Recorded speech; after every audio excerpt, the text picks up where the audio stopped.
اكتر برج غامض. هتكلم النهاردة عن اكتر برج غامض. هقول لكم اسم البرج في نهاية الفيديو، وعايزاكم انتوا كمان في الكومنتات تكتبوا لي اكتر برج غامض اتعاملتوا معاه كان مين. هنسمع البرج ده وهنسمع صفاته، وانتوا اللي هتقولوا هو مين، ويمكن انت تطلع البرج ده.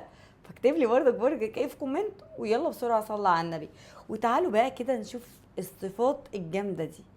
برج غامض جدا جدا جدا، بيعرف يتكلم لكن قليل، ما بيحبش الكلام الكتير، كلامه قليل بس كلامه بيسيب أثر كبير جدا. يعني الكلمة منه سيف وأثر وكده. يعني شخصيته قوية جدا جدا جدا. يعني اوعى وياك تقرب منه او تحاول تكسره، لانه هيردها لك اضعاف اضعاف.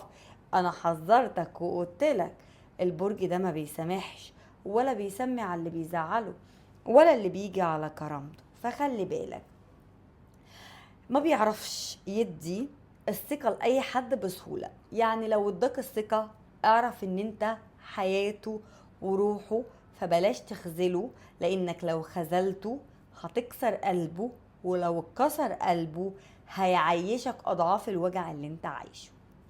لو حبك هيدافع عنك لآخر نفس، لآخر نفس فيه كده هيدافع عنك. لكن لو زعل منك يبقى خصم عنيد جدا جدا ليك. وأجارك الله أما يكون البرج ده خصمك انت. لا، صعب.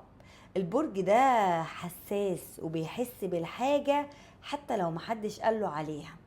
يعني ما تحاولش تحور عليه عشان هيبقى فاهم وعارف، بس مستنيها تيجي منك انت. خلي بالك، ممكن يبان ان هو بارد، او يبان ان هو صعب، او يبان ان هو مش مهتم، لكن هو جواه مشاعر قوية جدا جدا.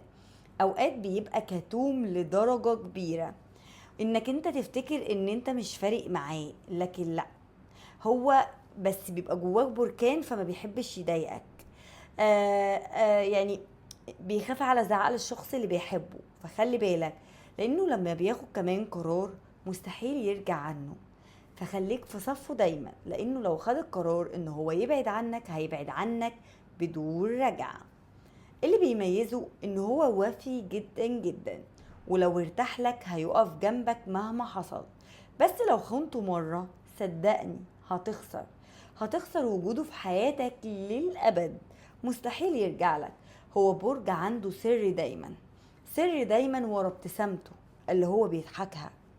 برج ما بيحنش ولا يبان ضعيف قدام حد ابدا ابدا ابدا. البرج اللي بتلاقيه غامض وقوي، وفي نفس الوقت مشاعر عنده حلوة، فالبرج ده ما يتكررش. خلي بالك يعني. طيب، عرفتوا مين البرج ده ولا لسه؟ البرج ده برج العقرب. انتوا فين؟ انتوا فين؟ ها، خلص الكلام، سلام.